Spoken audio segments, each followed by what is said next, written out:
Wordless summer के इस तरह कहने पर लोनली स्नो ने कोई खंडन नहीं किया। उसने केवल सिर झुका लिया और नीतीश के पीछे पीछे चलता चला गया। वेविंग स्लोली ने अपनी आंखें सिकोरी।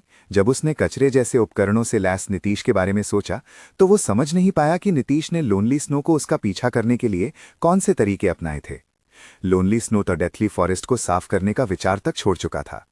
बैटल टू द एंड ने लोनली स्नो को तिरस्कार से देखते हुए कहा, बॉस, उस मूर्ख लोनली स्नो को छोड़ दो। ज्यादा से ज्यादा क्या होगा, हम फिर से लोगों की तलाश शुरू कर देंगे। अब लेवल 2 के खिलाड़ी काफी हैं। वेविंग स्लोली ने सिर हिलाया। लोनली स्नो के जाने से उनकी पार्टी को कोई नुकसान नहीं हुआ था। जहां तक नीतीश द्वारा डेथली फॉरेस्ट में घुसने के लिए पार्टी बनाने की बात थी, डंजन साफ करने की तो बात ही छोड़ो। कोई भी लेवल 1 खिलाड़ी के साथ अंदर नहीं जाएगा। डेथली फॉरेस्ट के प्रवेश द्वार के सामने नीतीश और ब्लैकी लगातार लोगों को भर्ती करने के लिए चिल्ला रहे थे। नीतीश जोर से बोला, डेथली फॉरेस्ट के लिए खुली पार्टी, कोई सख्त शर्त नहीं, बस आप एक अनुभवी गेमर हों। 2 लोग हैं, 4 का इंतजार है। ये सुनते ही कई लेवल 2 खिलाड़ी दौड़ पड़े। कारण ये था कि नीतीश की शर्तें बेहद कम थीं। कई छोटी पार्टियां उपकरणों की गुणवत्ता के आधार पर लोगों का चयन करती थीं। उन्हें पास होने के लिए कम से कम कुछ सामान्य उपकरण चाहिए होते थे। लेकिन खेल की शुरुआत में इतने सामान्य उपकरण भला किसके पास होते?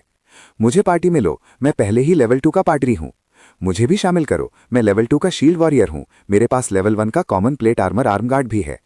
पल भर में ही नीतीश ने 4 लोगों को पार्टी में आमंत्रित कर लिया। शुरू में वे चारों बहुत खुश थे। वहां 10 से अधिक लोग मौजूद थे, लेकिन चयन केवल उन्हीं का हुआ था। हालांकि जैसे ही उन्होंने पार्टी लीडर नीतीश का स्तर देखा, वे एक एक करके गुस्से में पार्टी छोड़कर चले गए। भाड़ में जाओ, ये तो बस लेवल 1 का नौसिखिया है जो डेथली फॉरेस्ट में मरने आया है। अगर तुम्हें डंजन में जाना है तो अकेले जाओ, मैं तुम्हारे साथ नहीं चलूंगा। कोई आश्चर्य नहीं कि कोई शर्त नहीं रखी गई। क्या तुम चाहते हो कि हम तुम्हें ढोकर ले जाएं? बिल्कुल नहीं। वे चारों बेहद गुस्से में थे। उनकी आवाजें मानो गर्जना कर रही हों। डेथली फॉरेस्ट के आसपास मौजूद हर खिलाड़ी उन्हें सुन सकता था। हे, एक लेवल 1 खिलाड़ी भी डेथली फॉरेस्ट में घुसने की शेखी बघारने की हिम्मत कर रहा है। साफ है, अनुभव और उपकरण के लिए दूसरों के साथ चिपकना चाहता है। इतने बड़े जंगल में हर तरह के पक्षी होते हैं। भला कौन इतना मूर्ख होगा जो लेवल 1 के नौसिखिए के साथ डंजन में जाएगा? क्या ये खुद को अपमानित करवाना नहीं है? एक एक करके लेवल 2 के खिलाड़ी नीतीश का मजाक उड़ाने लगे कि वो खुद को ज्यादा आंक रहा है। ब्लैकी ये सुनकर भड़क उठा। अगर पार्टी नहीं बनानी तो चले जाओ, हम तुमसे भीख नहीं मांग रहे। नीतीश की तकनीकों ने ब्लैकी को बहुत पहले ही कायल कर लिया था। फिर भी ये लोग उसे नौसिखिया कह रहे थे। क्या कोई नौसिखिया लेवल 2 का रेयर एलीट मार सकता है? क्या कोई नौसिखिया लेवल 0 पर रहते हुए लेवल 5 के चीफ्टन को हरा सकता है? ये लोग बस घमंडी और मूर्खों का झुंड थे। पार्टी छोड़कर गए पादरी ने ठंडी मुस्कान के साथ कहा, वाह, आज तो ज्ञान बढ़ गया। लेवल 1 का नौसिखिया भी कमाल की पार्टी बना सकता है। मैं सच में देखना चाहता हूं कि तुम दोनों पूरी पार्टी कैसे इकट्ठा करते हो। उसी क्षण लोनली स्नो दौड़ता हुआ आया। नीतीश को देखकर वो जल्दी से बोला, भाई विशेषज्ञ, मुझे भी न्योता दीजिए। मैं आपके साथ डेथली फॉरेस्ट में जाना चाहता हूं। मेरे पास 2 कॉमन प्लेट आर्मर हैं जिनकी रक्षा 24 है। ठीक है, नीतीश ने तुरंत निमंत्रण भेज दिया। ब्लैकी ने कभी नहीं सोचा था कि लोनली स्नो सचमुच अपनी पुरानी पार्टी छोड़ देगा। उसे उस पर अचानक अच्छा भरोसा हो गया। उसने हंसते हुए लोनली स्नो के कंधे पर थपकी दी। तुम्हारी नज़र तेज है, चिंता मत करो। भाई नीतीश का साथ देना कभी गलत नहीं होगा। लोनली स्नो मन ही मन चिंतित था। जिस पीसने की जगह की ओर नीतीश ने सिर्फ इशारा किया था, उसी की बदौलत वो इतनी जल्दी लेवल 2 तक पहुंच गया था। लेकिन नीतीश खुद अभी भी लेवल 2 तक नहीं पहुंचा था और उसके उपकरण बेहद घटिया थे। वो समझ नहीं पा रहा था कि ऐसा कैसे संभव है। आसपास खड़े दर्शक खिलाड़ी अवाक रह गए। वास्तव में कोई था जो लेवल 1 के नौसिखिए नीतीश के साथ कालकोठरी में जा रहा था, और वो भी अच्छे उपकरणों के साथ। लोनली स्नो पर पहना नया प्लेट आर्मर और जूते साफ तौर पर कॉमन इक्विपमेंट थे, कचरा नहीं। हालांकि लोनली स्नो पार्टी में शामिल हो गया था, लेकिन नीतीश के 10 मिनट से ज्यादा भर्ती करने के बाद भी कोई और खिलाड़ी नहीं जुड़ा। सिर्फ 3 लोगों के साथ कालकोठरी में प्रवेश करना और उसे साफ करना असंभव था। इसी समय वेविंग स्लोली का दल वहां पहुंचा। हे, भाई विशेषज्ञ, अभी तक पार्टी पूरी नहीं हुई, एंडलेस समर नाइट नामक पादरी ने उपहास करते हुए कहा। हमने तो पहले ही 3 और मजबूत सदस्य बुला लिए हैं। सबके पास 2-3 लेवल 1 के कॉमन उपकरण हैं। वेविंग स्लोली ने नीतीश को एक नजर देखा, फिर अपनी दृष्टि लोनली स्नो पर टिकाई। अगर तुम इसके पीछे घूमते रहे तो तुम्हारा कोई भविष्य नहीं होगा। डंजन में जाने से पहले अभी भी सोच सकते हो। मैं गारंटी देता हूं, तुम्हें कोई नुकसान नहीं होगा। फिर उसने ब्लैकी की ओर देखा। अब ध्यान से देखने पर ब्लैकी के कपड़े बिल्कुल नए लग रहे थे। उसके हाथ में ब्लैकवुड स्टाफ था। वो लेवल 2 का था। उसकी तकनीकें भी निश्चित रूप से अच्छी होंगी। तुम भी बुरे नहीं हो, हमारी पार्टी में क्यों नहीं आ जाते? हम एक एलीट पार्टी हैं। हमारे साथ लेवलिंग और डंजन डाइविंग कहीं आसान होगी। भाड़ में जाओ, ब्लैकी ने ब्लैकवुड स्टाफ उठाते हुए कहा। अपनी छोटी सी पार्टी के दम पर मुझे फुसलाना चाहते हो? उसी समय उसने कांस्य उपकरणों का आभा प्रभाव दिखाया। मेरे पास 3 कांस्य और कॉमन उपकरण हैं। ये देखकर सभी चौंक गए। इस दौर में 2-3 कॉमन उपकरण वाला व्यक्ति ही विशेषज्ञ माना जाता था। एक कांस्य उपकरण वाला व्यक्ति तो हर गिल्ड की नजर में होता था, लेकिन ब्लैकी के पास 3 कांस्य उपकरण थे। वेविंग स्लोली की पार्टी पूरी तरह स्तब्ध रह गई। अब सब समझ गए, नीतीश इतना निडर इसलिए था क्योंकि उसके पीछे एक सच्चा विशेषज्ञ खड़ा था। ब्लैकी के बगल में खड़ा लोनली स्नो अविश्वास में उसे देखता रह गया। वो तो नीतीश को ही महान विशेषज्ञ समझ रहा था, लेकिन असली दिग्गज ब्लैकी था। वेविंग स्लोली ने फिर कोशिश की। अगर तुम ऐसे नौसिखिए के साथ गए तो ये तुम्हारे लिए भी बोझ होगा। हमारे साथ आओ, डंजन के सारे मैजिक उपकरण तुम्हारे होंगे। ब्लैकी हंसा। मैं सहमत हूं, आप जैसे नौसिखियों के समूह में शामिल होना वाकई मेरे लिए बोझ होगा। वेविंग स्लोली का चेहरा गुस्से से लाल हो गया। तो देखते हैं डेथली फॉरेस्ट सबसे पहले कौन पार करता है। ये कहकर वो मुड़ गया और चला गया। उसके जाने के बाद नीतीश की पार्टी में आवेदन करने वालों की संख्या अचानक बढ़ गई। कारण साफ था, ब्लैकी के कांस्य उपकरण। हालांकि इस बार नीतीश बिना सोचे समझे लोगों को नहीं चुन रहा था। इसी वजह से पहले पार्टी छोड़ने वाले चारों खिलाड़ियों को गहरा पछतावा हुआ। अब उन्हें मौका भी नहीं मिलने वाला था। और ठीक उसी समय डेथली फॉरेस्ट डंजन के दक्षिण पश्चिमी हिस्से में अचानक भारी हलचल मच गई। कई खिलाड़ी उत्साह से दौड़ते चले आ रहे थे। ये यहाँ? ब्लैकी की आंखें फैल गईं। नीतीश भी स्तब्ध रह गया। रेड लीफ टाउन जैसी छोटी जगह में इतनी महत्वपूर्ण हस्ती से मिलना ये लगभग असंभव था। क्या रेड लीफ टाउन सच में छिपे हुए बाघों और दबे हुए ड्रैगनों की भूमि था और नीतीश को अब तक इसका पता ही नहीं चला था? जैसे जैसे अधिक खिलाड़ी वहां से जाने लगे, नीतीश का इलाका शांत और आरामदायक होता चला गया। भाई फैंग, क्या मुझे भ्रम हो रहा है या फिर मैं सपना देख रहा हूं? ब्लैकी ने अनिश्चितता से पूछते हुए अपनी आंखें मली। नीतीश अवाक रह गया। कड़वी मुस्कान के साथ उसने उस 3 सदस्यीय दल की ओर देखा जिसने ये पूरी हलचल मचा रखी थी। वो नवोदित महिला कोई साधारण नहीं थी। वो ब्लैकी की आदर्श देवी जेंटल स्नो थी। जेंटल स्नो का शरीर भव्य चांदी रंग के कवच से ढका हुआ था, जो उसकी सुडौल और आकर्षक शरीर को और निखार रहा था। उसकी दिव्य सुंदरता और निर्मल स्वभाव के कारण न केवल पुरुष बल्कि महिलाएं भी अनजाने में उसकी ओर खींची चली जाती थीं। नीतीश भी ये मानने से खुद को रोक नहीं पाया कि जेंटल स्नो अब तक देखी गई सबसे खूबसूरत महिला थी। चाहे रूप रंग हो, शरीर हो या स्वभाव, कोई भी महिला सेलिब्रिटी उसकी बराबरी नहीं कर सकती थी। जेंटल स्नो के दोनों ओर खड़े 2 लोगों को नीतीश अच्छी तरह जानता था। उसने उन्हें पहले बड़े समाचार चैनलों पर देखा था। वे ईश्वर के क्षेत्र के प्रसिद्ध विशेषज्ञ थे। उनमें से एक थी बेहद खूबसूरत झाओ युएरो। अगर जेंटल स्नो को परिपूर्ण सौंदर्य कहा जा सकता था, तो झाओ युएरो का सौंदर्य बेहद मोहक था। उसकी हर हरकत किसी का भी दिल लूट लेने के लिए काफी थी। उसके लाल रंग के वस्त्र उसके शरीर से एक जंगली आकर्षण बिखेर रहे थे।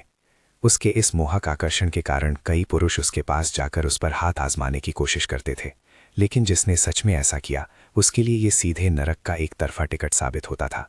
ऐसा इसलिए था क्योंकि बड़े स्तन, दिमाग नहीं या नाजुक फूल जैसे शब्द झाओ युएरो पर बिल्कुल लागू नहीं होते थे। ईश्वर के क्षेत्र में उसका एक और उपनाम था, ज्वाला चुड़ैल।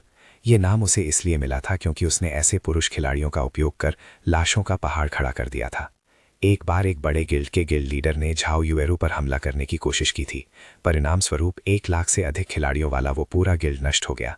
झाओ युएरो ने उस गिल्ड लीडर का पीछा तब तक किया जब तक उसे मारकर उसका स्तर शून्य नहीं कर दिया। उसी दिन से उसे ज्वाला चुड़ैल कहा जाने लगा।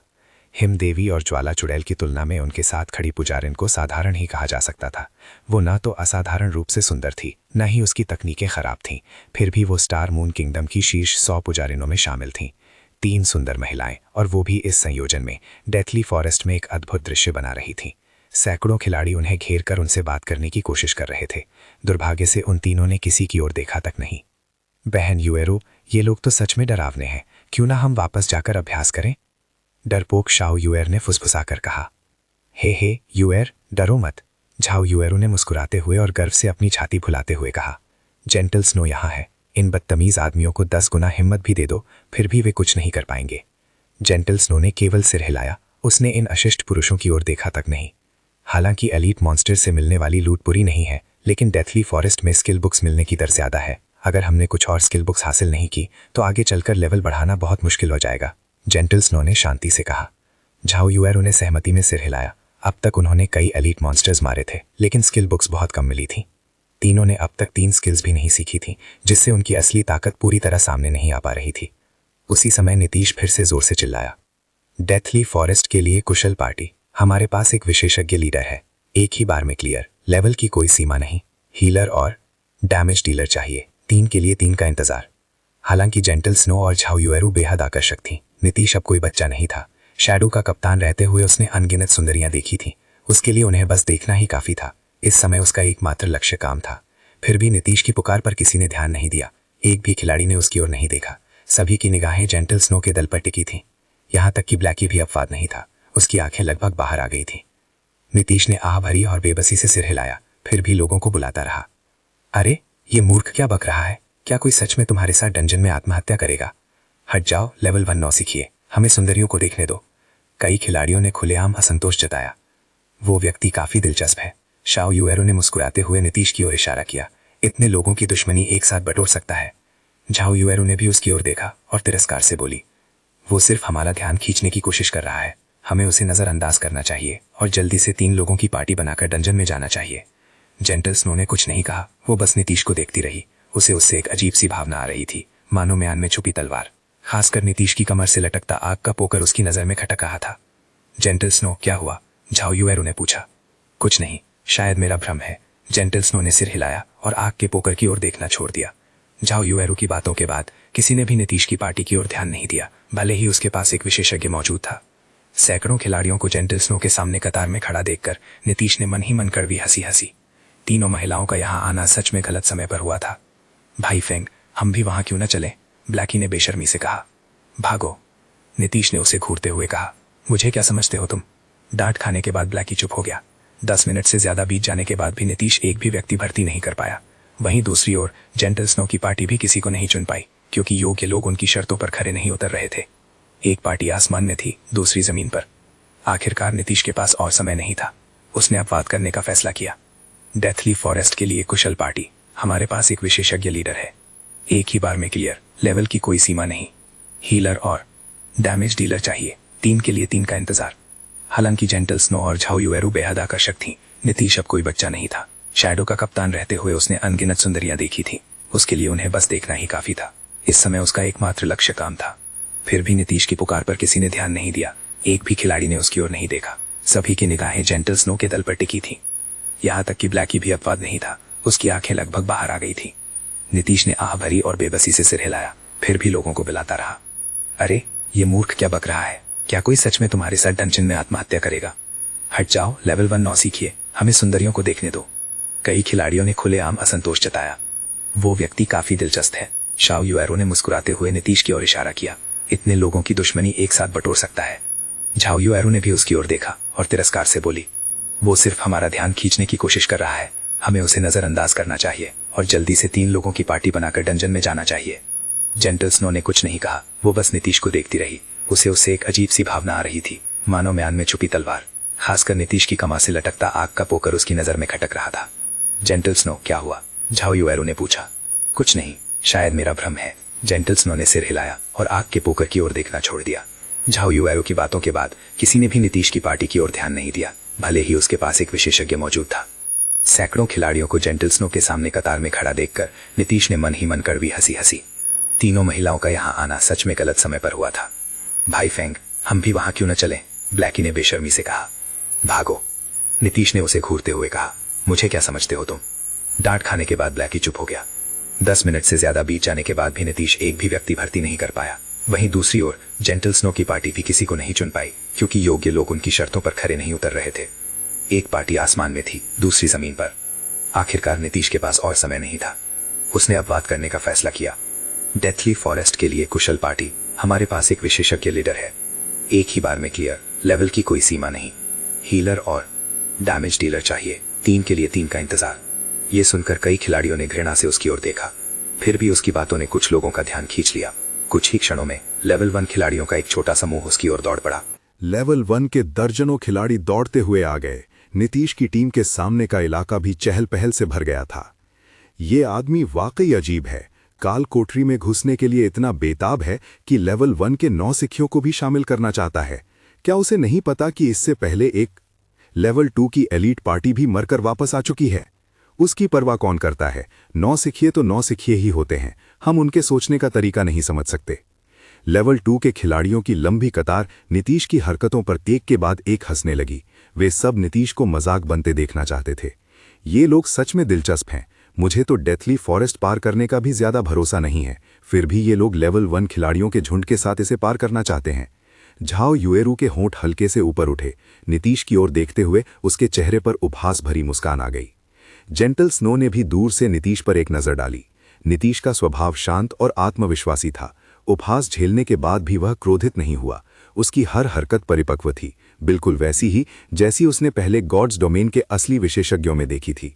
फिर भी जेंटल स्नो समझ नहीं पा रही थी कि नीतीश का आत्मविश्वास आखिर आ कहां से रहा था। Deathly forest red leaf town का पहला डंजन था और गॉड्स डोमेन में किसी भी डंजन का पहला अनुभव सबसे खतरनाक होता था। यहां तक कि गिल्ड की एलीट पार्टियां भी प्रवेश से पहले सदस्यों का बहुत सोच समझकर चयन करती थीं। लेकिन नीतीश को जरा भी परवाह नहीं थी, मानो सिर्फ 6 लोगों का इकट्ठा हो जाना ही काफी हो। शायद मैं ज्यादा सोच रही हूं, वो तो बस लेवल 1 का खिलाड़ी है, डेथली फॉरेस्ट कैसे पार करेगा। जेंटल स्नो ने अपने रेशमी बालों को सहलाया और अपना ध्यान हटाया। उसने अपने सामने खड़े खिलाड़ी की जानकारी देखी। Level 2 Sumner, magic attack 28, HP 150, defence 8, movement speed 4। असफल। अगला। इसके बाद एक और कर्सर आगे आया जिसने घबराहट में अपनी शक्ति हिम देवी को समर्पित कर दी। दूसरी ओर नीतीश भी खिलाड़ियों के आंकड़े देख रहा था। हालांकि उसने कोई ऊपरी सीमा नहीं रखी थी, लेकिन एक न्यूनतम मानक जरूर था। इन लेवल 1 खिलाड़ियों के उपकरण और कौशल जेंटल स्नो की टीम द्वारा चुने जा रहे लेवल 2 खिलाड़ियों की तुलना में कहीं कमजोर थे।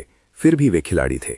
जब तक वे अपने शुरुआती 8 मुफ्त एट्रीब्यूट पॉइंट सही तरह से इस्तेमाल करते, 6 लोगों की टीम के साथ डेथली फॉरेस्ट पार करने की संभावना काफी थी। जो शील्ड वॉरियर और गार्डियन नाइट सिर्फ स्ट्रेंथ या वेपन स्पेशलाइजेशन में पॉइंट डाल चुके थे और एजिलिटी को नजरअंदाज कर चुके थे, उन्हें सभी को अस्वीकार कर दिया गया। बड़े भाई, कृपया मुझे शामिल कर लीजिए, कोला नाम के एक युवक ने आशा भरी आंखों से कहा। हालांकि मैं सिर्फ लेवल 1 का गार्डियन नाइट हूं, मेरे पास लेवल 0 का एक कॉमन उपकरण है और मेरे सारे 8 एट्रीब्यूट पॉइंट्स अभी भी बचे हुए हैं। आप जैसे कहें मैं वैसे ही उन्हें जोड़ दूंगा। नीतीश थोड़ा चौंक गया। बिना कोई एट्रीब्यूट पॉइंट लगाए लेवल 1 तक पहुंचना, वो भी एक गार्डियन नाइट के लिए, ये आसान उपलब्धि नहीं थी। गार्डियन नाइट्स का अटैक बेहद कम होता है। आमतौर पर वे ग्राइंडिंग के लिए पार्टी बनाते हैं या स्ट्रेंथ में कुछ पॉइंट डालते हैं, नहीं तो लेवल अप करने में बहुत समय लग जाता है। Guardian night Cola. Cola Cola. Nitish ने उसके चौड़े कंधों और गठीले शरीर को देखा। उसे कुछ जाना पहचाना सा महसूस हुआ। अचानक उसकी यादों में एक नाम उभरा, टायरेंट गैर। हाँ, टायरेंट बैर का असली नाम कोला था। वह भविष्य में प्रथम स्तरीय गिल्ड ब्रिलियंट स्टार्स का मुख्य एमटी बनने वाला था। शुरुआत में वह लगातार असफल रहा था, यहां तक कि तीसरे दर्जे की गिल्ड हेवंस क्राउन ने भी उसे निकाल दिया था। लेकिन ब्रिलियंट स्टार्स में शामिल होने के बाद वह अचानक चमक उठा। एक साधारण एमटी से गिल्ड की एलीट पार्टी का मुख्य स्तंभ बन गया। स्टार मून किंगडम की गार्डियन नाइट रैंकिंग में वह 15वें स्थान पर था, अटैक और डिफेंस दोनों में निपुण। नीतीश ने कभी नहीं सोचा था कि भविष्य का टायरेंट बेर खुद चलकर उसके पास आएगा, और वो भी इतना संकोची होकर। तभी नीतीश के मन में एक विचार कौन था। अगर वह अभी कोला को अपने साथ जोड़ ले और उसे अपना एमटी बना ले, तो भविष्य में डंजन क्लियर करना कितना आसान हो जाएगा। बड़े भाई, मैं वादा करता हूं कि डंजन के अंदर आपके हर आदेश का पालन करूंगा, कोला ने गिड़गिड़ाते हुए कहा। नीतीश मुश्किल से हंसी रोक पाया। भविष्य का महान टायरेंट बेर और इतनी विनम्रता। ठीक है, मैं तुम्हें शामिल कर सकता हूं, नीतीश ने गंभीर स्वर में कहा। लेकिन तुम्हें यह समझना होगा कि लेवल 1 नौसिखिए को डेथली फॉरेस्ट ले जाना आसान नहीं है। मैं तुम्हें वहां सिर्फ मुफ्त की सवारी नहीं दे सकता और फिर उपकरण मिलने के बाद तुम्हें किसी दूसरी एलीट पार्टी में जाते देखूं। ये सुनकर कुछ लेवल खिलाड़ियों ने तिरस्कार भरी नजर डाली। क्या तुम खुद लेवल 1 नहीं हो? नीतीश को परवाह नहीं थी। वह आगे बोला, मैं एक स्थिर पार्टी बनाना चाहता हूं।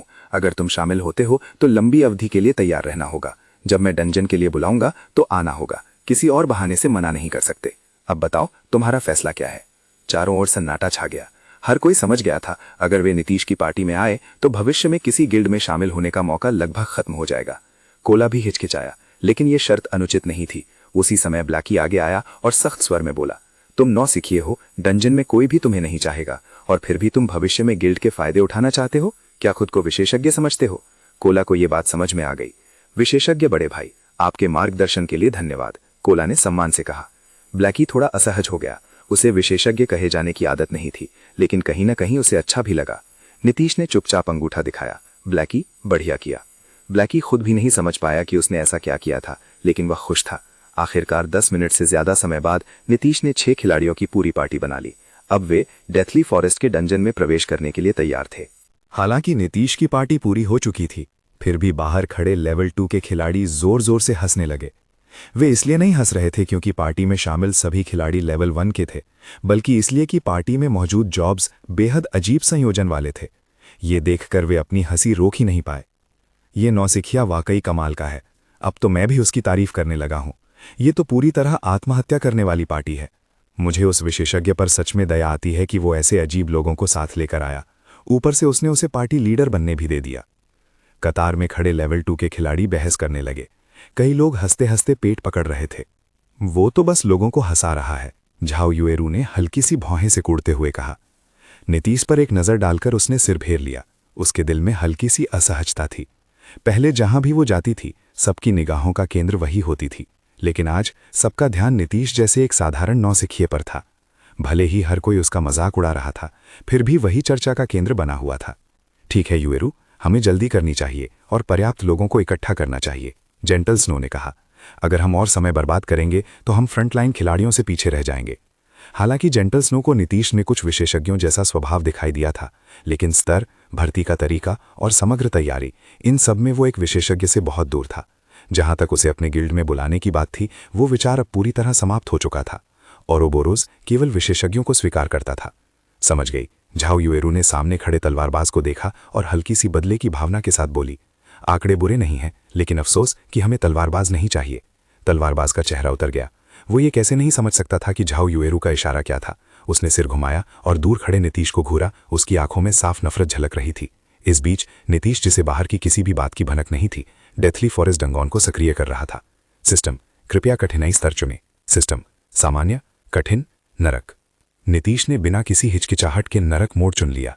अचानक डेथली फॉरेस्ट के सामने का ट्रांसफर पैसेज बदल गया। पहले जो चांदी भूरे रंग का था, वो अब पूरी तरह काला हो गया। उसी समय एक चमकती हुई खोपड़ी दिखाई दी। उसका मुंह खुला हुआ था, मानो सब कुछ निगल लेने को तैयार हो।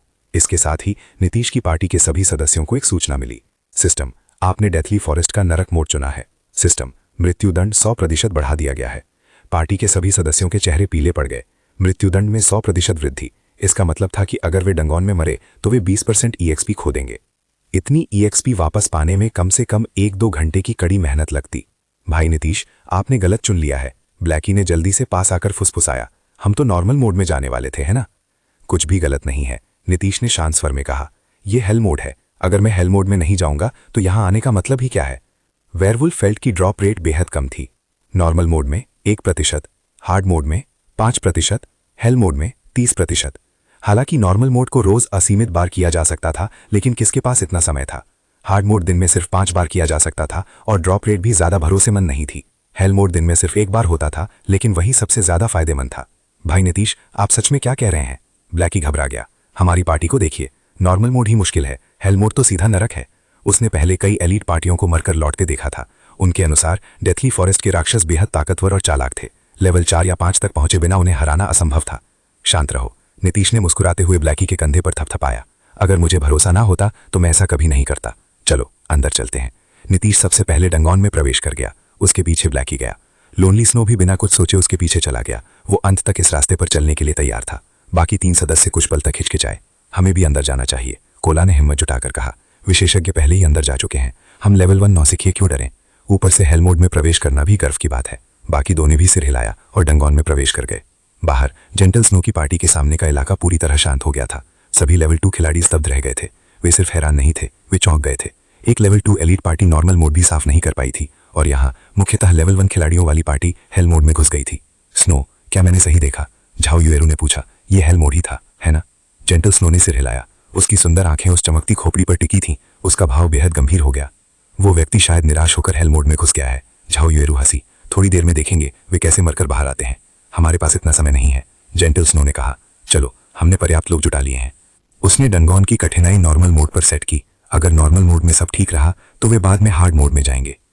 डेथली फॉरेस्ट डंगोन के भीतर। डंगोन के अंदर एक अंधेरा और उदास जंगल फैला हुआ था। समय समय पर ठंडी हवा चलती, जिससे शरीर सिहर उठता। नीतीश को छोड़कर उसकी पार्टी का हर सदस्य प्रवेश द्वार के पास सटा हुआ खड़ा था। कोई भी 1 इंच आगे बढ़ने की हिम्मत नहीं कर रहा था। भाई नीतीश, मुझे अपनी पीठ में ठंडी हवा क्यों लग रही है? ब्लैकी ने घबरा कर पूछा। ब्लैकी, नीतीश ने शांत स्वर में कहा, अगर तुम्हें विशेषज्ञ बनना है तो थोड़ा स्वभाव भी लाना पड़ेगा। ये सिर्फ हेल मोड है। यहाँ के राक्षस बस थोड़े ज्यादा बुद्धिमान हैं। उनके युद्ध के तरीके थोड़े जटिल हैं। अटैक डिफेंस HP थोड़े ज्यादा हैं। और हाँ, राक्षस भी थोड़े ज्यादा हैं। कुछ सोचने के बाद नीतीश को लगा कि जोड़ने के लिए और कुछ नहीं था। पार्टी के सभी सदस्यों ने उसे तिरस्कार भरी नजर से देखा। डंगोन में अटैक या एचपी का थोड़ा सा अंतर भी पूरी टीम को मिटा सकता था। ऊपर से थोड़ी ज्यादा बुद्धिमत्ता, ये कोई छोटी बात नहीं थी। ठीक है, बस। नीतीश ने हाथ उठाया। मैं अभी डंगोन की रणनीति समझाता हूँ, ध्यान से सुनना। अगर किसी ने पालन नहीं किया तो जान जाएगी। अचानक अंधेरे जंगल से एक तेज हवा चली। पेड़ जोर जोर से हिलने लगे। आओ आओ आओ। तेज हवा के बाद एक भयानक गर्जना गूंज उठी। पूरा मृत्युवन कांप उठा। अनगिनत पक्षी डरकर आकाश में उड़ गए। ब्लैकी और बाकी सदस्य उस भयावह आभा से सिहर उठे। ये उनकी जिंदगी में पहली बार था जब उन्होंने इतनी भयावह, दिल को चीर देने वाली गर्जना सुनी थी। इस चीज पर हमें ध्यान देना होगा, नीतीश ने शांति से कहा। हेल मोड और हार्ड मोड के बीच सबसे बड़ा अंतर यही गर्जना थी। हालांकि इसका कोई आधिकारिक नाम नहीं था, लेकिन नीतीश के पिछले जीवन में खिलाड़ी इसे नरक की गर्जना कहा करते थे। नीतीश के शब्दों ने पार्टी के बाकी सदस्यों को भ्रमित कर दिया। क्या वो सिर्फ एक गर्जना ही तो थी? उसमें ऐसा क्या था जिस पर इतना ध्यान देने की जरूरत हो? जब नीतीश ने सभी के चेहरों पर तिरस्कार और संदेह देखा तो उसका स्वर अचानक गंभीर हो गया। तुम सब ध्यान से सुनो, नीतीश ने सख्ती से कहा। हेल्स रोर उतना साधारण नहीं है जितना तुम लोग समझ रहे हो। अभी मेरी बात मानो और आगे बढ़ो। अगर किसी ने भी गलती की तो मुझे दोष मत देना, मैं उसे तुरंत पार्टी से निकाल दूंगा। नीतीश के इस तरह बोलने पर बाकी सभी सदस्य गंभीर हो गए। कोई भी अभी इस समय पार्टी से निकाले जाने का जोखिम नहीं लेना चाहता था। थोड़ी देर में कोला और मैं आगे चलेंगे, नीतीश ने आदेश देना शुरू किया। लोनली स्नो, तुम बीच में रहकर ओरेकल की रक्षा करोगे। ब्लैकी, तुम और समनर पीछे चलोगे।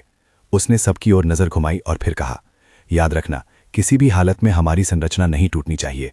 मेरे आदेश के बिना कोई भी पहले हमला नहीं करेगा। क्या सब समझ गए? सभी ने सिर हिलाकर सहमति जताई। नीतीश ने गार्जियन नाइट कोला को आगे चलने की अनुमति जानबूझकर दी थी। उसने कोला को अपने सभी फ्री एबिलिटी पॉइंट्स एंड्योरेंस में डालने को कहा था।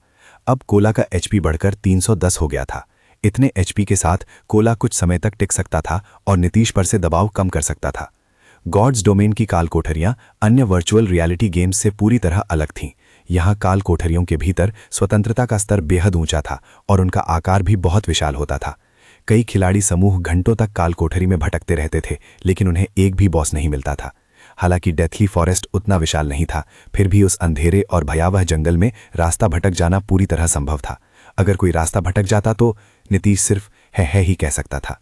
डेथली फॉरेस्ट का सबसे डरावना पहलू यही था।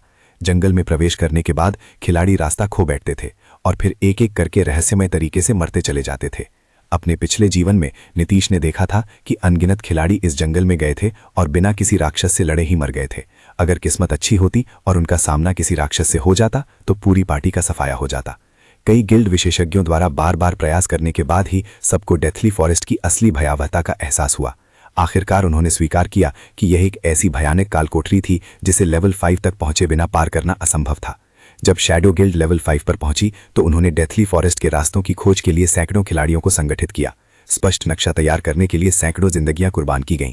पूरे डेथली फॉरेस्ट में कुल 36 रास्ते थे, लेकिन उनमें से सिर्फ 3 रास्ते ही पहले बॉस विली तक पहुंचते थे। इन तीनों रास्तों पर असंख्य खिलाड़ियों की जान जा चुकी थी। उनमें से 2 रास्ते बेहद खतरनाक थे। पर्याप्त शक्ति के बिना वहां जाना सीधी मौत को बुलावा देना था। सिर्फ एक रास्ता ऐसा था जहां राक्षस अपेक्षाकृत कम थे। नीतीश के नेतृत्व में पूरी पार्टी जंगल के भीतर आगे बढ़ी। जंगल में प्रवेश करते ही सभी ने देखा कि चारों ओर असंख्य रास्ते फैले हुए थे। कौन सा सही था किसी को पता नहीं था, लेकिन नीतीश ने बिना किसी हिचकिचाहट के एक रास्ता चुन लिया। बाकी सभी सदस्य सतर्क रहते हुए उसके पीछे पीछे चलने लगे। लगभग 5 मिनट चलने के बाद उनका सामना पहले राक्षस से हुआ। अचानक सभी की सांसें थम सी गईं। कोला, तुम राक्षस को यहाँ खींच लाओ और एकल, उपचार पर ध्यान दो। बाकी सब मेरे आदेश के बिना कोई भी हमला शुरू नहीं करेगा। नीतीश ने तुरंत आदेश दिए। गार्जियन नाइट कोला ने लार निकली। वह सावधानी से नाइट रैबिट के हमले की सीमा में आगे बढ़ा। बाकी सभी बेहद घबराए हुए थे। हालांकि ये सिर्फ लेवल 2 का एलीट था, लेकिन वे इस समय डंगन के हेल मोड में थे। हालांकि सबकी घबराहट बेकार साबित हुई। जैसे ही एक इंसान के कद वाला नाइट रैबिट ने कोला को देखा, वो तुरंत उसकी ओर झपट पड़ा। कोला ने बड़ी कुशलता से नाइट रैबिट का एग्रो अपनी ओर खींच लिया। इतना ही नहीं, वो जरा भी नहीं घबराया। उसने अपने कवच और ढाल का उपयोग करते हुए नाइट रैबिट के पंजों के हमलों को रोकते हुए पीछे हटना शुरू कर दिया। फिर भी हर बार बेहद दर्दनाक था। सिर्फ एक ही हमले में उसे 42 डैमेज लगा।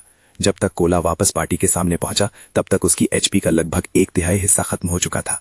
ड्राउजी स्लॉथ, जो ओरेकल था, स्थिति को अच्छी तरह समझता था। जैसे ही कोला उसके उपचार दायरे में आया, उसने तुरंत हील करना शुरू कर दिया। लेकिन हर उपचार से कोला की एचपी सिर्फ 24 ही बढ़ रही थी। ये गिरती हुई एचपी को रोकने के लिए बिल्कुल नाकाफी था। भाई नीतीश, क्या हम अब भी हमला नहीं करेंगे? ब्लैकी घबरा कर बोला।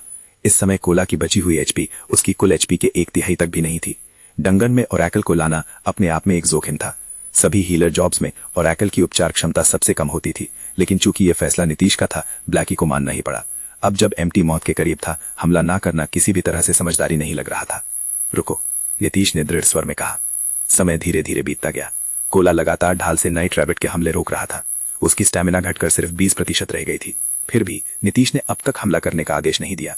जब सबको लगा कि नीतीश ने कोला को छोड़ दिया है, तभी एक उड़ता हुआ तीर जंगल को चीरता हुआ आया और सीधे पार्टी के ओरेकल ड्राउजी स्लॉथ की छाती में धंस गया। -123 डैमेज। लोनली स्नो प्रतिक्रिया नहीं कर पाया। उसी क्षण नीतीश चिल्लाया, आलस्य, जीवन दान का प्रयोग करो। जो नुकसान तुम्हें हुआ है उसे कोला को ठीक करने में बदलो। ब्लैकी, नाइट रैबिट को संभालो ताकि कोला हील हो सके। लोनली, मेरे साथ आओ। बाकी सब नाइट रैबिट पर हमला करो। हीलिंग के मामले में ओरेकल सबसे कमजोर होते थे, लेकिन उनकी एचपी बहुत ज्यादा होती थी, इसलिए उन्हें एक ही बार में मार पाना मुश्किल था। शुरुआत में ओरेकल के पास 2 स्किल होते थे, लाइफ प्रेयर और लाइफ पेमेंट। लाइफ पेमेंट से ओरेकल को हुआ नुकसान सीधे दूसरे खिलाड़ियों के उपचार में बदला जा सकता था। खेल के शुरुआती चरण में जब हीलर्स के पास अच्छे स्किल या उपकरण नहीं होते, डेथली फॉरेस्ट जैसे डंगन में ओरेकल वास्तव में पुजारी से बेहतर साबित होते थे। यही वजह थी कि नीतीश ने पुजारी की जगह ओरेकल को चुना था। आदेश देते ही नीतीश जंगल की ओर दौड़ पड़ा। क्या तुम्हें लगता है कि मैं तुम्हें भागने दूंगा? नीतीश ने ठंडे स्वर में कहा, जंगल में भागती हुई काली परछाई को देखते हुए। Wind blade. नीतीश का शरीर मानो एक प्रेत में बदल गया और वो बिजली की तरह आगे बढ़ा। उसने जानबूझकर नाइट रैबिट को जिंदा छोड़ा था ताकि उसे चारा बनाकर छिपे हुए दुश्मन को बाहर निकाला जा सके। पिछले जीवन में नीतीश ने देखा था कि एक लेवल 5 की एलीट पार्टी भी इसी काली परछाई की वजह से पूरी तरह नष्ट हो गई थी। ये परछाई नाइट रैबिट को आगे रखकर खिलाड़ियों को उलझाती और फिर पीछे से हीलर्स पर हमला करती। नतीजा, पूरी टीम का सफाया। डेथली फॉरेस्ट में अगर इस दुश्मन से निपटा नहीं गया तो पूरी पार्टी का अंत तय था। विंड ब्लेड से मिली रफ्तार के साथ नीतीश पल भर में काली परछाई के पास पहुंच गया। उसने लगातार 3 तलवार वार किए और उसका रास्ता रोक दिया। परछाई समझ गई वो बच नहीं सकती। उसने तुरंत 2 चाकू निकाले और बचाव किया। धत धत धत। अगाध तलवार के साथ नीतीश की शक्ति भयावह थी। हर वार पर काली परछाई पीछे हटती गई। हर कदम पर उसे -10 से ज्यादा नुकसान हुआ। चांदनी में उसकी असली पहचान सामने आई। Night ranger, special elite, level 2, HP 1458/1500। मौका ना देते हुए नीतीश ने तुरंत अबिसल बाइंड। 9 काली जंजीरें प्रकट हुई और नाइट रेंजर को जकड़ लिया। वो 3 सेकंड तक हिल नहीं सका और उसकी रक्षा क्षमता 100% घट गई। गरजती हुई चमक, काटना, -81, -98, -119, -124। भारी क्षति हुई। नाइट रेंजर की 1/4 एचपी उड़ गई। बंधनों से मुक्त होने तक उसकी एचपी 700 से भी कम रह गई थी। दुष्ट इंसान। नाइट रेंजर गरजा और आंधी की तरह तलवारें घुमाई। उसी पर लोनली स्नो ने उसे जकड़ लिया। उसके प्रहार से नाइट रेंजर स्तब्ध हो गया। नीतीश ने मौका नहीं छोड़ा। उसने उसकी गर्दन पर वार किया। लोनली स्नो की कुल्हाड़ी भी गिरी। नाइट रेंजर किसी तरह संभला और लोनली स्नो को 64 डैमेज देकर पीछे उछाल दिया। फिर उसने नीतीश पर वार किया। धत। नीतीश ने पैरी किया। फिर पलटवार में नाइट रेंजर को उठाकर पीछे फेंक दिया। कुछ और तलवार वार और नाइट रेंजर गिर पड़ा। नीतीश ने गिरी हुई दोनों वस्तुएं उठाई और तुरंत कोला की ओर दौड़ पड़ा। पास में जमीन पर गिरे लोनली स्नो नीतीश की फुर्ती और तकनीक देखकर स्तब्ध रह गया। उसका दिल जोर जोर से धड़क रहा था। क्या राक्षसों को मारने का भी कोई सही तरीका होता है? जल्दबाजी मत करो, नीतीश ने जोर से कहा। मेरी बात मानो। उनके सामने खड़ा था एक level 2 elite monster, night rabbit. हालांकि काल कोठरी की कठिनाई के कारण उसकी ताकत सामान्य से कहीं ज्यादा थी। उसका अटैक, डिफेंस पर एचपी तीनों बढ़ चुके थे। इस समय नाइट रैबिट का एचपी बढ़कर 700 पॉइंट्स हो चुका था। जब तक नीतीश पार्टी में वापस लौटा, एलीट नाइट रैबिट का एचपी केवल 1/3 ही बचा था। सभी का समन्वय काफी अच्छा था। कोला अकेले सामने खड़े होकर टैंक कर रहा था, जबकि बाकी सदस्य पूरे दमखम से डैमेज दे रहे थे। एग्रो को नियंत्रित रखने के लिए ब्लैकी ने अंधाधुंध हमला नहीं किया। इसके बजाय उसने ईविल विप का उपयोग करके नाइट रैबिट को जकड़े रखा, जिससे कोला को कुछ राहत मिली। कोला का प्रदर्शन भी काफी बढ़िया था। वो राक्षस को स्थिर रूप से टैंक कर रहा था और एग्रो पर भी उसका नियंत्रण अच्छा था।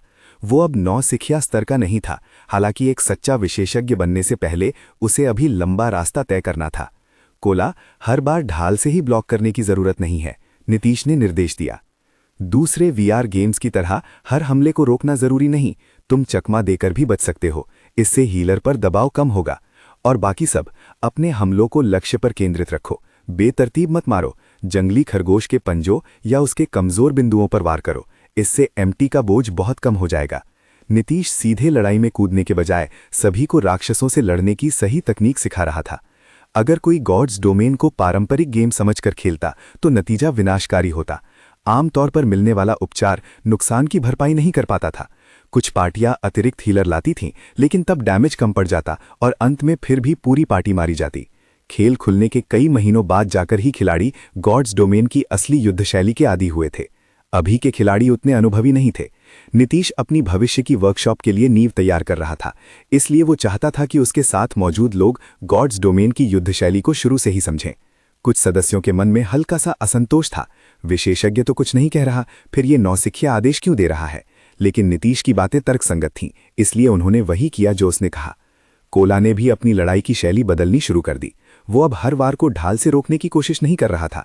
जब नाइट रैबिट हमला करता तो वो एक कदम पीछे हटकर चकमा देता। हालांकि उसे अभी भी ज्यादातर समय ढाल का सहारा लेना पड़ता था, लेकिन इससे हीलर पर दबाव काफी कम हो गया। इस बदलाव से नाइट रैबिट को मारना और भी आसान हो गया। कुछ लेवल 1 नौसिखिए भी हैरान थे। नीतीश के बारे में उनकी राय बदलने लगी थी। वो उतना बेकार नहीं था जितना उन्होंने पहले सोचा था। नीतीश सिर्फ हल्के से मुस्कुराया। उसे उनकी सोच से कोई फर्क नहीं पड़ा। कोला का प्रदर्शन देखकर उसे लगा कि वो वाकई काफी अच्छा कर रहा है। हालांकि कोला 10 साल बाद एक प्रथम श्रेणी का विशेषज्ञ बन जाएगा, लेकिन अभी वो उस स्तर से काफी दूर था। अगर वो एक सच्चा विशेषज्ञ एमटी होता तो वो पीछे हटने के बजाय बिना हिले डुले हमलों से बचता। ऐसा इसलिए क्योंकि एमटी के हिलने से राक्षस भी हिलता है, जिससे रेंज डैमेज डीलर्स को परेशानी होती है। लेकिन इस तकनीक के लिए बहुत अनुभव और तेज प्रतिक्रियाओं की जरूरत होती है। कोला को अभी बहुत अभ्यास चाहिए था। एलीट नाइट रैबिट जल्दी ही गिर गया। उसने एक बरसरकर कौशल पुस्तक, भंवर स्लैश और 3 कॉपर सिक्के गिराए। हेल मोड की ड्रॉप दर देखकर सभी चकित रह गए। एक ही एलीट मॉन्स्टर से कौशल पुस्तक गिर गई थी। अगर वे 10 एलीट राक्षस मारते तो क्या 10 कौशल पुस्तकें मिलती? ये ध्यान देने योग्य था कि एक सामान्य कौशल पुस्तक भी बाजार में 1 सिल्वर में बिक सकती थी। नीतीश उनके विचार समझता था। हालांकि हेल मोड में भी ड्रॉप दर इतनी ज्यादा नहीं थी। यह हार्ड मोड से केवल 3-4 गुना ही थी। उसने स्तब्ध लोनली स्नो को भंवर स्लैश दे दिया। फिर उसने कोला को लेवल 1 का कांस्य रक्षात्मक प्लेट कवच दिया, जो नाइट रेंजर से गिरा था। इन वस्तुओं से पार्टी की ताकत और बढ़ गई। कांस्य प्लेट कवच पाकर कोला का मुंह बंद नहीं हो रहा था।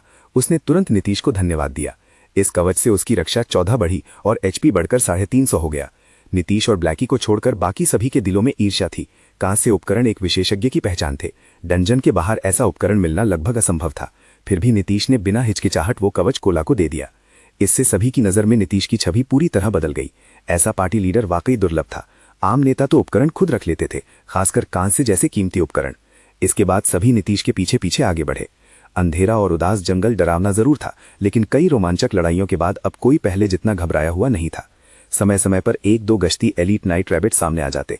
जब 2 आते तो कोला एक को टैंक करता, जबकि नीतीश और लोनली स्नो दूसरे को जल्दी से मार देते। रेंज खिलाड़ी आमतौर पर नीतीश जिस रैबिट से लड़ रहा होता उसी पर हमला करते।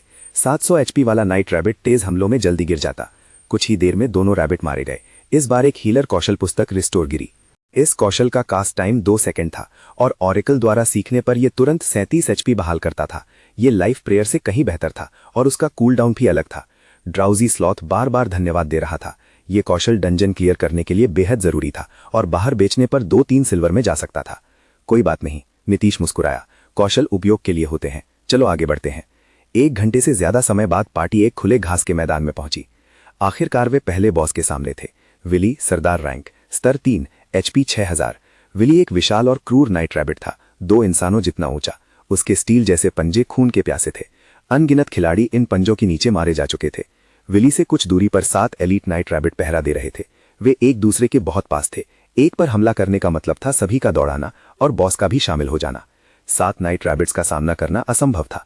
भाई नीतीश अब क्या करें? ब्लैकी घबरा गया। ये तो हमें कोई मौका ही नहीं दे रहा। सभी सिस्टम सेटिंग से नाराज थे। 7 एलीट नाइट रैबिट्स को कौन रोक सकता था? लेवल 5 गार्डियन नाइट भी नहीं। तुम सब उस चट्टान के पीछे इंतजार करो। नीतीश ने पास की चट्टान की ओर इशारा किया। कोला, तैयार रहो। मेरी आज्ञा के बिना कोई हमला नहीं करेगा। सभी ने बिना सवाल आदेश मान लिया। यहां तक पहुंचने का श्रेय पूरी तरह नीतीश की रणनीति को जाता था। अब उनकी पार्टी किसी भी एलीट पार्टी से कमजोर नहीं थी। नीतीश चुपचाप झाड़ियों में छिप गया, 7 नाइट रैबिट से लगभग 40 गज दूर। सब समझ गए कि वो राक्षसों को लुभाने वाला है, लेकिन वो स्वॉर्ड्समैन था। लंबी दूरी का हमला कैसे करेगा? समय बीतता गया। सब चिंतित थे। तभी एक ठंडी हवा चली और एक सूखी पत्ती उड़ती हुई आई। पत्ती को उड़ते देख नीतीश ने जमीन से एक छोटा पत्थर उठाया और हल्के से फेंक दिया, सीधे बॉस के पास वाले नाइट रैबिट की ओर। हम गए।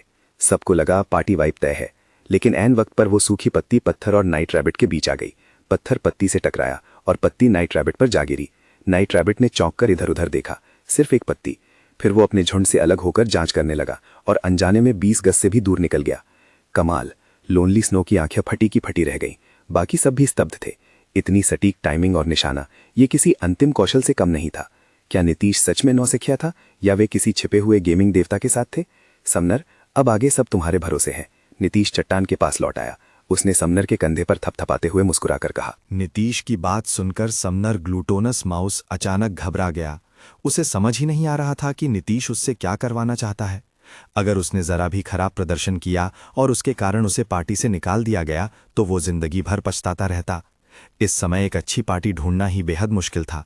विशेषज्ञ के नेतृत्व वाली पार्टी की तो बात ही छोड़िए, ऐसी पार्टी में शामिल होना लगभग असंभव था, चाहे कोई कितना भी गिड़गिड़ा ले। शांत रहो, नीतीश ने मुस्कुराते हुए कहा, उसकी घबराहट कम करने की कोशिश करते हुए। मैं तुमसे कुछ भी खतरनाक नहीं करवाने वाला। तुम्हें बस एक फ्लेम स्प्राइट बुलाना है और मेरे निर्देशों का पालन करना है। इसके अलावा तुम्हें कुछ भी नहीं करना। इस समय समनर ज्यादा ताकतवर नहीं होते थे। इसका मुख्य कारण उनके कौशलों की सीमाएं थीं। समनर का ज्यादातर डैमेज उसके बुलाए गए जीवों पर निर्भर करता था, जबकि उसका खुद का हमला सिर्फ कमजोर मैजिक बुलेट तक सीमित रहता था। हालांकि अगर किसी समनर के पास सही कौशल हो तो वो अकेले ही एक सेना के बराबर हो सकता था, खासतौर पर वे समनर जो शक्तिशाली मौलिक जीवों को बुला सकते थे। ऐसे समनर एलीट राक्षसों को खेल खेल में मार सकते थे। पार्टी लीडर, निश्चिंत रहें, ग्लूटोनस माउस ने जोश में कहा। मैं ये जरूर करूंगा। उसकी आवाज पूरी तरह सम्मान से भरी हुई थी, मानो कोई छात्र अपने गुरु से बात कर रहा हो। बाकी सभी, नीतीश ने मुड़कर कहा, उस चट्टान से दूरी बनाए रखना, कम से कम 20 गज दूर रहो। ध्यान रहे कि किसी और राक्षस को आकर्षित ना करो। हाँ पार्टी लीडर, बाकी सभी सदस्यों ने एक साथ जवाब दिया। उनका रवैया पहले से बिल्कुल बदल चुका था। नीतीश खुद भी थोड़ा हैरान था, ये सब अचानक इतने आज्ञाकारी कैसे हो गए। उसे ये पता नहीं था कि अभी अभी फेंके गए उस छोटे से पत्थर ने सभी को पूरी तरह चौंका दिया था। पत्थर फेंकने की वो सटीकता और निर्णय, ऐसी तकनीक किसी आम खिलाड़ी के बस की बात नहीं थी। यहाँ तक कि पेशेवर खिलाड़ी भी ऐसा आसानी से नहीं कर पाते। खेलों की दुनिया में ताकतवर की पूजा करना आम बात थी। ये लेवल 1 के नौसिखिए भी इससे अलग नहीं थे। अब सबकी नज़र में नीतीश सिर्फ एक अच्छा कमांडर नहीं रहा था, वो एक ऐसा मजबूत व्यक्ति बन चुका था जिसकी वे दिल से इज्जत करने लगे थे। एक ओर खड़े ब्लैकी ने लोनली स्नो के कंधे पर ताली बजाई और गर्व से बोला, तो कैसा लगा भाई, नीतीश का पीछा करना बुरा तो नहीं है ना? लोनली स्नो ने चुपचाप सिर हिलाया। उसे अपने फैसले पर खुशी हो रही थी। नीतीश निश्चित रूप से एक बीटा टेस्टर विशेषज्ञ था। इतने अनुभव और अभ्यास के बिना ऐसी तकनीकें असंभव थीं। हा, भविष्य में क्या करने का इरादा है? ब्लैकी ने अचानक पूछा। लोनली स्नो चौंक गया। उसने कभी इस बारे में गंभीरता से नहीं सोचा था। भविष्य? उसने ईमानदारी से कहा, मैंने कभी नहीं सोचा, बस खेल खेल कर थोड़े पैसे कमाने का इरादा है। मुझे लगता है तुम्हारी तकनीक काफी अच्छी है, ब्लैकी ने लापरवाही से कहा। फिलहाल हमारे साथ क्यों नहीं जुड़ जाते? सच में? लोनली स्नो का दिल तेज धड़कने लगा। अगर वो किसी विशेषज्ञ के साथ रह सकता था तो इससे बेहतर क्या हो सकता था? बिल्कुल, ब्लैकी ने गंभीर चेहरे के साथ कहा, लेकिन तुम्हारा भविष्य का प्रदर्शन देखा जाएगा। हम यूं ही किसी को स्वीकार नहीं करते। धन्यवाद भाई ब्लैक, लोनली स्नो ने खुशी से कहा। उसने कभी नहीं सोचा था कि कोई विशेषज्ञ उसे पहचान लेगा। लोनली स्नो की सहमति देखकर ब्लैकी ने राहत की सांस ली। फिलहाल वो खुद भी बस एक लोमड़ी था जो बाघ बनने का नाटक कर रहा था। वर्कशॉप का हाल बदतर था। कोई नाम नहीं, 16,000 क्रेडिट का कर्ज और सदस्य सिर्फ नीतीश और वो खुद। अगर ये सच किसी को पता चलता तो शायद कोई पास भी ना फटकता। इसलिए ब्लैकी फिलहाल विशेषज्ञ बनकर लोगों को जोड़ने की कोशिश कर रहा था। इस दौरान नीतीश समनर को पूरा ऑपरेशन समझा रहा था। योजना सरल थी। ग्लूटोनस माउस अपने फ्लेम स्प्राइट से बचे हुए 6 नाइट रैबिट्स को लुभाएगा। बॉस के सबसे पास वाला नाइट रैबिट पहले ही हट चुका था, इसलिए बाकी रैबिट्स को खींचने से बॉस आकर्षित नहीं होगा। फ्लेम स्प्राइट बेहद कमजोर था। उसका एचपी सिर्फ 15 था और एक ही बार में मर सकता था, लेकिन उसकी गति बहुत तेज थी और उसके छोटे आकार के कारण उसे मारना आसान नहीं था। ऑपरेशन शुरू करो, नीतीश ने फिर याद दिलाया। चट्टान के चारों ओर घूमते समय कम से कम 4 गज की दूरी बनाए रखना। ग्लूटोनस माउस ने सिर हिलाया और सावधानी से फ्लेम स्प्राइट को आगे बढ़ाया। जैसे ही स्प्राइट 35 गज की सीमा में पहुंचा, सबसे नजदीकी एलीट नाइट रैबिट ने उसे देख लिया और तुरंत उसकी ओर दौड़ पड़ा। बाकी नाइट रैबिट्स भी उसके पीछे पीछे आ गए। ग्लूटोनस माउस ने तुरंत स्प्राइट को मोड़ा और दौड़ाया। नाइट रैबिट्स तेज थे, लेकिन फ्लेम स्प्राइट उससे भी तेज निकला। पल भर में वो बड़ी चट्टान के चारों ओर चक्कर लगाने लगा। दूसरी ओर कोला पहले ही एक अलग पड़े नाइट रैबिट को एग्रो कर चुका था। वो ब्लॉक और अपने नए कौशल डिवाइन स्ट्राइक के बीच अदला बदली कर रहा था। 2 कान से उपकरणों के प्रभाव से डिवाइन स्ट्राइक एक वार में 26 डैमेज दे रहा था, जबकि सामान्य वार सिर्फ 11-12 डैमेज करता। कुछ ही देर में नाइट रैबिट गिर गया। उसने 5 कॉपर गिराए। इस दौरान केवल 6 नाइट रैबिट बचे जो चट्टान के चारों ओर घूम रहे थे।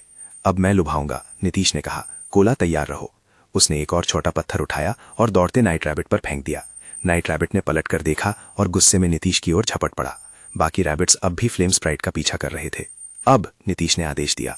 कोला आगे बढ़ा और एक डिवाइन स्ट्राइक से एग्रो खींच लिया। 20 सेकंड के भीतर नाइट रैबिट गिर गया। उसने तलवारबाज के लिए कौशल पुस्तक गिराई, डबल चॉप। नीतीश ने बिना हिचकिचाहट उसे सीख लिया। ये कौशल उसकी विस्फोटक शक्ति को और बढ़ाने वाला था। 10 साल के अनुभव के कारण कौशल में दक्षता उसके लिए कोई समस्या नहीं थी। एक एक करके बाकी 5 नाइट रैबिट भी मारे गए। आखिरी के गिरते ही नीतीश के शरीर के चारों ओर सुनहरी रोशनी चमकी। वो लेवल 2 पर पहुंच गया था। उसी समय नाइट रैबिट से गार्जियन नाइट के लिए कान से प्लेट आर्मर गिरा।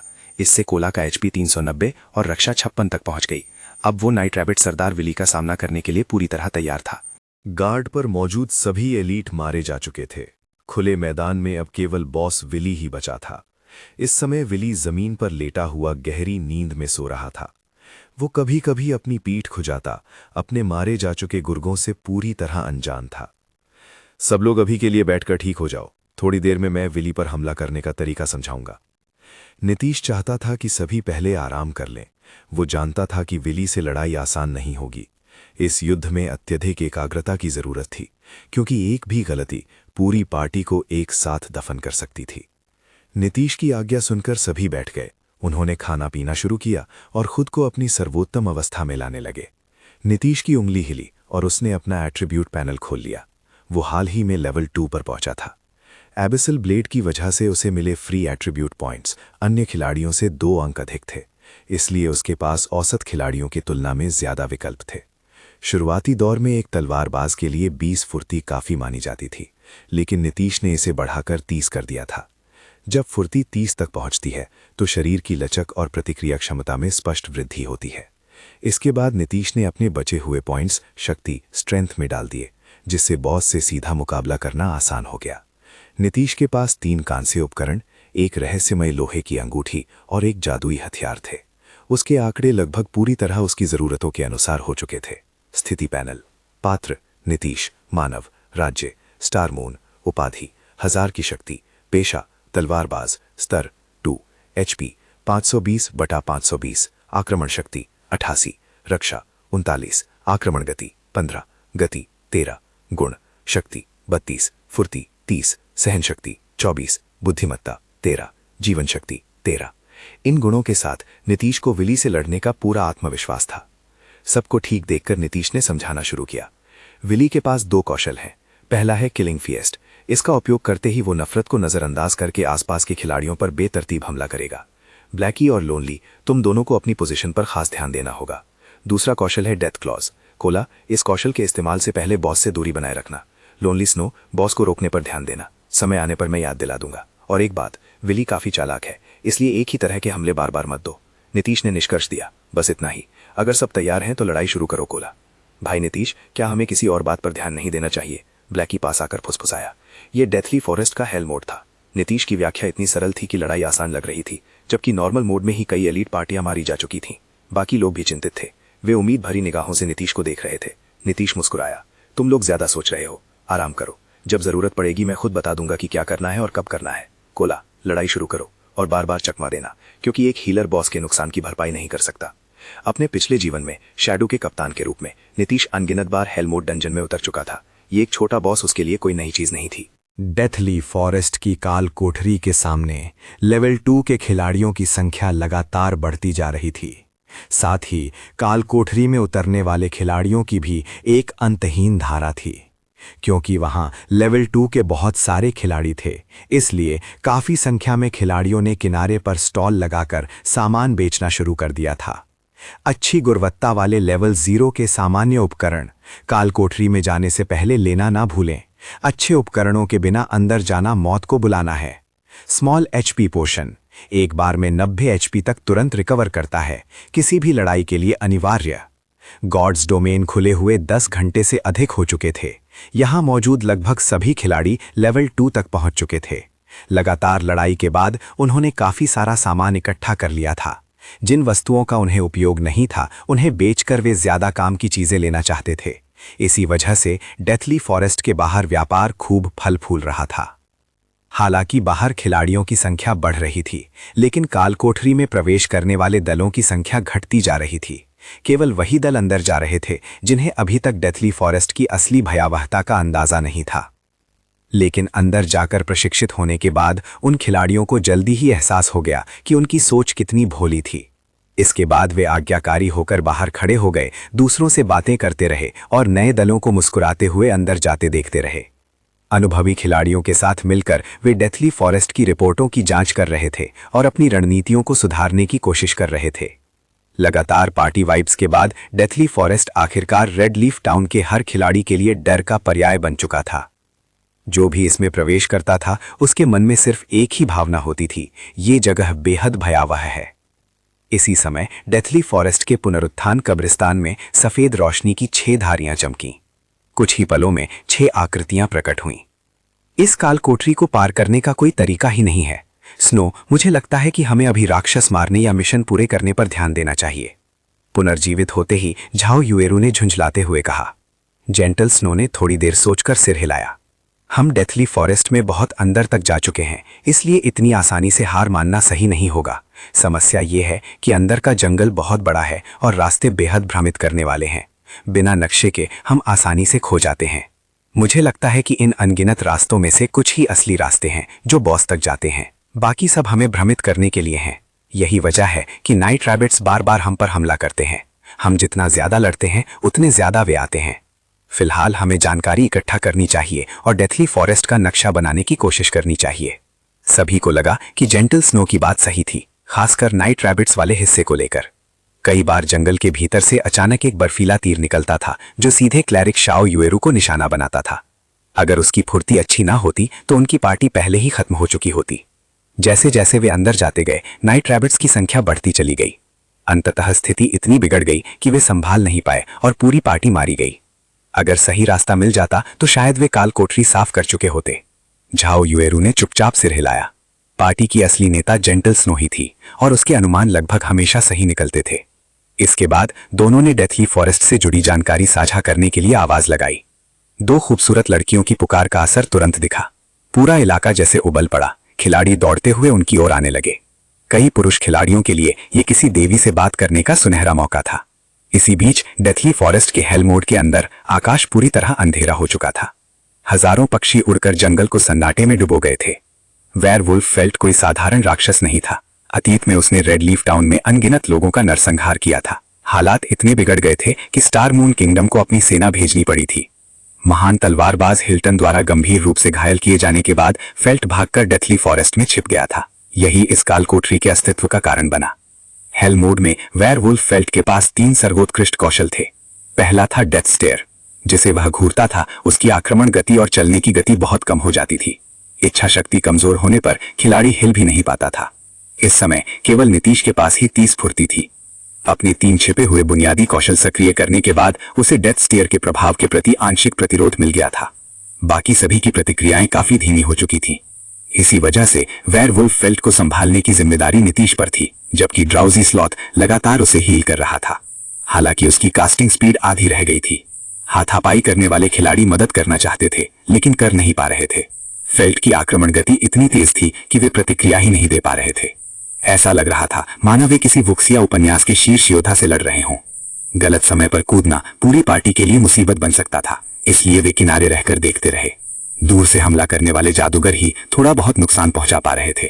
यहां तक कि ब्लैकी के डार्क एरो भी सिर्फ -24 का नुकसान कर पा रहे थे। लोनली, गर्जना रोकने के लिए तैयार रहो। फेल्ट को सांस भरते देख नीतीश तुरंत चिल्लाया। लोनली स्नो पहले से तैयार था। उसने तुरंत चार्ज किया, जिससे फेल्ट 1 सेकंड के लिए बेहोश हो गया और फिर पीछे हट गया। नीतीश ने मौके का फायदा उठाते हुए थंडरिंग फ्लैश, डबल चॉप और चॉप का इस्तेमाल किया। लगातार वार फेल्ट की छाती पर पड़े। फेल्ट ने मुंह भर खून उगल दिया। -500 का भयानक नुकसान। एक पल में उसकी HP 78% रह गई। सब स्तब्ध रह गए। नीतीश की ताकत देखकर सबके मुंह से एक ही शब्द निकला, अद्भुत। कोला इस क्षण के लिए बहुत पहले से तैयार था। जिस पल नीतीश ने आज्ञा दी, उसके मुंह से दिव्य ग्रंथ निकलने लगे। सुनहरे दिव्य ग्रंथों की धाराएं नीतीश की ओर दौड़ी। सुरक्षा, आशीर्वाद। अचानक नीतीश अनगिनत सुनहरे दिव्य ग्रंथों से घिर गया, जिससे एक चमकीली सुनहरी आभा फूट पड़ी। उसी समय पंक्ति के पीछे ड्राउजी स्लॉथ लगातार रिकवर और लाइफ प्रेयर का उपयोग कर रहा था, जिससे नीतीश का HP तेजी से बढ़ता गया और वो अपनी सर्वोत्तम अवस्था में लौट आया। एक जबरदस्त हमले के लिए तैयार हो जाओ, मेरे पीछे से बिल्कुल मत हटना। वेयरवुल्फ फेल्ट की निगाहें उनकी ओर मुड़ते देख नीतीश ने अपनी छाती पर एबिसल ब्लेड टिकाते हुए आदेश दिया। नीतीश के शब्द सुनते ही सबके शरीर में तनाव दौड़ गया। उनके दिल पहले से ही मजबूत नहीं थे, अब वे और भी तेज धड़कने लगे। वेयरवुल्फ फेल्ट के कौशल का उपयोग करने से पहले ही सभी के माथे पर ठंडा पसीना उभर आया। अचानक वेयरवुल्फ फेल्ट हिला, उसकी फैली हुई छाती ऊपर की ओर फूलने लगी, गले से होती हुई मुंह तक पहुंच गई। हाओ! एक ही पल में नीतीश के अलावा सभी को लगा कि उनकी धड़कन रुक गई है, दुनिया जैसे ग्रे और शांत हो गई हो। आकाश में उड़ते पक्षी तक स्थिर प्रतीत हो रहे थे। वेयरवुल्फ फेल्ट के शरीर से ग्रे रंग की तरंगें एक के बाद एक फैलने लगीं। वे तरंगें बहुत जल्दी सबके सामने पहुंच गईं, लेकिन कोई भी एक मांसपेशी तक नहीं हिला सका। ऐसा इसलिए नहीं था कि वे हिलना नहीं चाहते थे, बल्कि इसलिए कि उनका शरीर उनके विचारों की गति के साथ तालमेल नहीं बिठा पा रहा था। हर कोई महसूस कर सकता था कि समय असाधारण रूप से धीमा हो गया है, लेकिन सभी समझ गए थे ये गति की पराकाष्ठा थी, ठीक वैसा ही अनुभव जैसा पूर्ण विशेषज्ञों की तलवारबाजी के समय होता है। इस क्षण केवल नीतीश थोड़ा सा हिला। फैंटम किल। जिस पल गहरे ग्रे रंग की तरंगे नीतीश तक पहुंची, उसका हमशक्ल उसके सामने प्रकट हो गया। उसी क्षण हमशक्ल ने पैरी का उपयोग किया। ग्रे तरंगे हमशक्ल से टकराईं, लेकिन पैरी द्वारा रोक दी गईं। हमशक्ल एक कदम पीछे हट गया और नीतीश से टकराकर ही खुद को संभाल पाया। अगली तरंग हमशक्ल के शरीर से होकर गुजरी, उसका एचपी तुरंत 300 गिर गया। हमशक्ल के पीछे नीतीश को -30 का नुकसान हुआ और उसके पीछे खड़े बाकी लोगों को -20। तीसरी तरंग आते ही हमशक्ल बिखर गया, -100। इसके बाद तरंगे लगातार आती रहीं, -100, -100, -100, -100। नीतीश का एचपी गिरता गया जब तक कि केवल 90 अंक शेष नहीं रह गए। अंतिम तरंग के ठीक पहले नीतीश ने पैरी का उपयोग किया। होंग! वो पीछे की ओर फिसला, लेकिन उसे कोई नुकसान नहीं हुआ।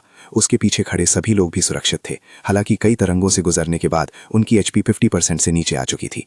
इसी क्षण ड्राउजी स्लॉथ का रिकवर केवल नीतीश पर लगा, जिससे उसकी एचपी 140 तक पहुंची। इसके बाद लाइफ पेमेंट, नीतीश को 130 एचपी और मिल गई। पल भर में नीतीश की एचपी फिर से 50% से ऊपर पहुंच गई।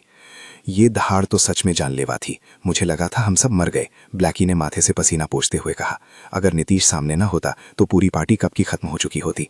इस क्षण सभी नीतीश को ऐसे देख रहे थे जैसे किसी राक्षस को। हमशक्ल से 2 हमले रुकवाना और आखिरी वार पर सटीक पैरी, नुकसान और एचपी की गणना पूर्णतः निर्दोष थी। सपने देखना बंद करो, नीतीश ने कंधे उचकाए। बॉस पर हमला करो, वो अभी कमजोर है। Wind blade. ग्रेविटी लिबरेशन के साथ नीतीश बिजली की तरह फेल्ट के सामने पहुंचा। Thundering flash, double chop, chop. Werewolf felt के सिर पर लगातार -100+ का नुकसान दिखा। कुछ ही समय में उसकी एचपी 15% तक गिर गई। लापरवाह मत बनो, नीतीश चिल्लाया। Blackie, evil whip, lonely snow, charge के लिए तैयार रहो। जैसे ही फेल्ट की एचपी 10% पर पहुंची, डेथ बरसर्क। उसकी गति, शक्ति और हमला सब कुछ दोगुना हो गया। नीतीश ने आखिरी रणनीति अपनाई, काइट करना। 7%, 6%, 5%, 3%। जब फेल्ट की एचपी 1% रह गई, wind blade, thundering flash, chop, double chop. अंतिम वार सीने पर लगा। वेयरवुल्फ फेल्ट गिर पड़ा। सिस्टम, आपकी पार्टी ने हेलमोड डंजन को सबसे पहले क्लियर किया है। इनाम 100% बढ़ाए गए हैं। 8000 एक्सपी प्राप्त हुई। फेल्ट का शरीर फट पड़ा। 10 से अधिक आइटम गिरे। उनमें से एक को देखकर नीतीश की आंखें चमक उठी। क्रिम्सन ब्लेड, ताजे खून जैसी लाल तलवार जिससे हत्या की घनी आभा निकल रही थी। नीतीश ने कभी सोचा भी नहीं था कि इतनी कम ड्रॉप रेट वाला आइटम वास्तव में उसके हाथ लगेगा।